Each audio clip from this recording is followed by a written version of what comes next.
Lalu Salomo menjadi menantu Firaun, raja Mesir. Ia mengambil anak Firaun dan membawanya ke kota Daud, sampai ia selesai mendirikan istananya dan rumah Tuhan dan tembok sekeliling Yerusalem. Hanya bangsa itu masih mempersembahkan korban di bukit-bukit pengorbanan, sebab belum ada didirikan rumah untuk nama Tuhan sampai pada waktu itu. Dan Salomo menunjukkan kasihnya kepada Tuhan dengan hidup menurut ketetapan-ketetapan Daud, ayahnya. Hanya ia masih mempersembahkan korban sembelihan dan ukupan di bukit-bukit pengorbanan. Pada suatu hari, raja pergi ke Gibeon untuk mempersembahkan korban, sebab disitulah bukit pengorbanan yang paling besar. 1.000 korban bakaran dipersembahkan Salomo di atas mezbah itu. Di Gibeon itu, Tuhan menampakkan diri kepada Salomo dalam mimpi pada waktu malam. Berfirmanlah Allah, "Mintalah apa yang hendak kuberikan kepadamu." Lalu Salomo berkata, Engkaulah yang telah menunjukkan kasih setiamu yang besar kepada hamba-Mu Daud ayahku. Sebab ia hidup di hadapan-Mu dengan setia, benar, dan jujur terhadap Engkau. Dan Engkau telah menjamin kepadanya kasih setia yang besar itu, dengan memberikan kepadanya seorang anak yang duduk di tahtanya, seperti pada hari ini. Maka sekarang ya Tuhan Allahku, Engkaulah yang mengangkat hamba-Mu ini menjadi raja menggantikan Daud ayahku. Sekalipun aku masih sangat muda dan belum berpengalaman, demikianlah hamba-Mu ini berada di tengah-tengah umat-Mu yang Kau pilih, suatu umat yang besar, yang tidak terhitung dan tidak terkira banyaknya. Maka berikanlah kepada hamba-Mu ini hati yang faham menimbang perkara, untuk menghakimi umat-Mu, dengan dapat membedakan antara yang baik dan yang jahat. Sebab siapakah yang sanggup menghakimi umat-Mu yang sangat besar ini? Lalu adalah baik di mata Tuhan bahwa Salomo meminta hal yang demikian.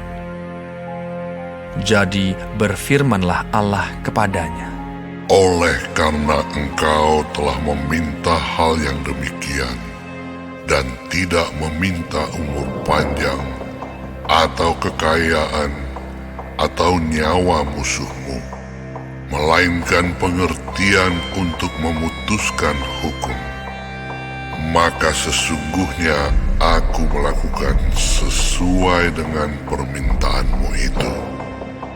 Sesungguhnya aku memberikan kepadamu hati yang penuh hikmat dan pengertian, sehingga sebelum engkau tidak ada seorang pun seperti engkau, dan sesudah engkau takkan bangkit seorang pun seperti engkau. Dan juga apa yang tidak kau minta, aku berikan kepadamu, baik kekayaan maupun kemuliaan, sehingga sepanjang umurmu takkan ada seorang pun seperti engkau di antara raja-raja. Dan jika engkau hidup menurut jalan yang kutunjukkan, dan tetap mengikuti segala ketetapan dan perintahku, sama seperti ayahmu Daud, maka aku akan memperpanjang umurmu. Lalu terjagalah Salomo. Ternyata ia bermimpi. Sekembalinya ke Yerusalem, berdirilah ia di hadapan tabut perjanjian Tuhan. Dipersembahkannya korban-korban bakaran dan korban-korban keselamatan. Kemudian ia mengadakan perjamuan bagi semua pegawai. Pada waktu itu, Masuklah 2 orang perempuan sundal menghadap raja. Lalu mereka berdiri di depannya. Kata perempuan yang satu, "Ya tuanku, aku dan perempuan ini diam dalam satu rumah, dan aku melahirkan anak pada waktu dia ada di rumah itu. Kemudian pada hari ketiga sesudah aku, perempuan ini pun melahirkan anak. Kami sendirian, tidak ada orang luar bersama-sama kami dalam rumah. Hanya kami berdua saja dalam rumah. Pada waktu malam, anak perempuan ini mati karena ia menidurinya. Pada waktu tengah malam ia bangun, lalu mengambil anakku dari sampingku. Sementara hambamu ini tidur, dibaringkannya anakku itu di pangkuannya. Sedang anaknya yang mati itu dibaringkannya di pangkuanku.